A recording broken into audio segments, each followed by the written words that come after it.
Hi friends, welcome back to my channel. నేను మీ లక్ష్మిని.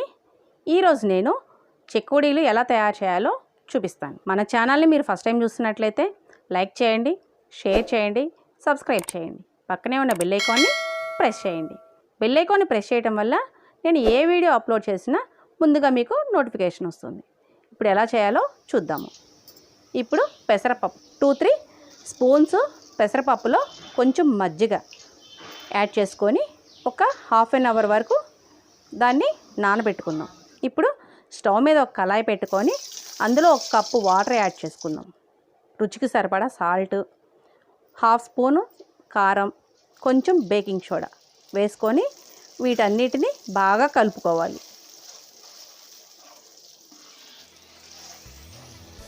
ఇప్పుడు ఇందులో పెసరపప్పు నానబెట్టుకున్నాం కదా, ఆ పెసరపప్పు అనేది అందులో యాడ్ చేసుకోవాలి. పెసరపప్పు బాగా ఉడకనివ్వాలి. పెసరపప్పు ఉడికిన తర్వాత కొంచెం పసుపు యాడ్ చేసుకోవాలి. ఇప్పుడు ఇదంతా ఒక్కసారి కలుపుకొని ఇందులో 1 కప్పు బియ్యపిండి తీసుకుంటున్నాను. బియ్యపిండి కొంచెం కొంచెంగా యాడ్ చేస్తూ ఈ విధంగా కలుపుతూ పిండి మొత్తం వేసుకుందాం. చూసారు కదా, ఈ విధంగా కలపాలన్నమాట. 1 కప్పు బియ్యపిండికి 1 కప్పు వాటర్ అయితే సరిపోతాయి. చూసారు కదా, ఈ విధంగా బాగా కలుపుకోవాలి. వీడియోలో చూపిస్తున్న విధంగా బాగా మిక్స్ చేసుకోవాలన్నమాట. స్టవ్ ఆఫ్ చేసేసుకొని దీన్ని ఒక 2-3 మినిట్స్ మూత పెట్టుకొని ఉంచుదాం. కొంచెం చల్లారిన తర్వాత మూత తీసి బాగా కలుపుకోవాలన్నమాట. ఇప్పుడు ఇది బాగా వేడిగా ఉంది అనుకుంటే వేరే ప్లేట్ తీసుకొని వేరే ప్లేట్లోకి చేసుకుందాము. 2 స్పూన్స్ ఆయిల్ యాడ్ చేసుకొని చేతికి కొంచెం పిండికి ఆ విధంగా పట్టే విధంగా కలుపుకోవాలి. ఇప్పుడు వేరే ప్లేట్లోకి ఈ విధంగా ట్రాన్స్ఫర్ చేసుకొని బాగా ముద్ద అయ్యే విధంగా బాగా కలుపుకోవాలి. చూసారు కదా, బాగా ప్రెస్ చేసుకుంటూ పిండిని కలుపుకోవాలన్నమాట. ప్రెస్ చేయటం వల్ల మనకి చెకోడీ అనేది బాగా బోల్ వస్తుంది. చూసారా, ఈ విధంగా బాగా కలుపుకున్న తర్వాత అరచేతితోటి బాగా ప్రెస్ చేయాలి. అరచేతితోటి ప్రెస్ చేయటం వల్ల ఇది పిండి బాగా కలుస్తుంది అన్నమాట. మనం అప్పటికి సాల్ట్, కారం అంతా వాటర్లో యాడ్ చేసాం కాబట్టి మనకి పిండికి బాగా పట్టిద్ది. మనం ఇలా ప్రెస్ చేయడం వల్ల మనకి బోల్ వస్తుంది అన్నమాట. బోల్ రావటం కోసం ఈ విధంగా ఒక 5 మినిట్స్ కలుపుకోవాలి. దీన్ని బాగా ఉండ చేసుకున్న తర్వాత కొంచెం కొంచెంగా తీసుకొని చెకోడీ అనేది తయారు చేసుకోవాలి. చూసారు కదా, వీడియోలో చూపిస్తున్న విధంగా చేతితోటి అలా అనుకోవాలన్నమాట.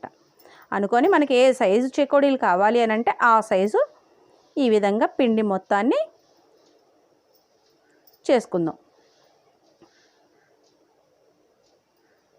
చూసారు కదా, ఈ విధంగా పిండి మొత్తాన్ని చేసుకుందాం. మీకు ఇంకా ఈజీగా ఉండాలి అని అంటే ఒక ఫ్లోర్ మీద కానీ లేదు అని అంటే ఒక కటర్ కానీ చెక్క కానీ అలా ఉంటే దాని మీద కొంచెం ఆయిల్ యాడ్ చేసుకొని ఈ విధంగా వీడియోలో చూపిస్తున్న విధంగా ఈ విధంగా ప్రెస్ చేస్తూ మనము చేసుకున్నామనుకో చాలా ఈజీగా ఉంటాయి అన్నమాట. ఈ విధంగా మనము పిండి మొత్తాన్ని చెకోడీలు చేసుకుందాం.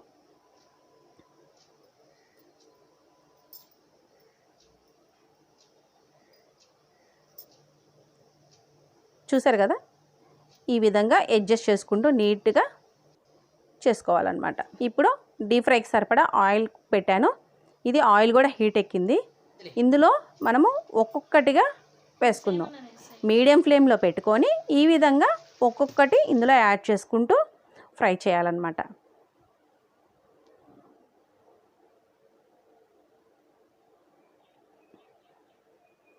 ఒక్క 3 మినిట్స్ తర్వాత ఈ విధంగా అటు ఇటు కదిలిస్తూ ఉండాలి. లేదు అని అంటే ఒకవైపే వేగి ఇంకొక వైపు వేగవన్నమాట. ఈ విధంగా బాగా మంచి గోల్డెన్ కలర్ వచ్చే వరకు ఫ్రై చేసుకోవాలి. చూసారు కదా, మనకి ఒక్కొక్కటి వేసాం కాబట్టి మనకి అతుక్కోకుండా చక్కగా వస్తున్నాయి అన్నమాట. చూసారా, ఈ విధంగా కదిలిస్తూ మనము బాగా డీప్ ఫ్రై చేసుకోవాలి. చూసారా, ఫ్రై అయిపోయినాయి. ఈ విధంగా తీసుకుందాము. ఇప్పుడు ఇదే విధంగా పిండి మొత్తాన్ని వేసుకుందాం. ఇప్పుడు వీటిని సర్వింగ్ బౌల్లోకి తీసుకుందాం. చూసారు కదా ఎలా ఉన్నాయో. ఈ వీడియో మీకు నచ్చిందా? మీకు నచ్చినట్లయితే లైక్ చేయండి, షేర్ చేయండి, సబ్స్క్రైబ్ చేయండి, నాకు సపోర్ట్ చేయండి ఫ్రెండ్స్. నేను ఇంకా మంచి మంచి వీడియోస్ పెడతాను. Thank you friends.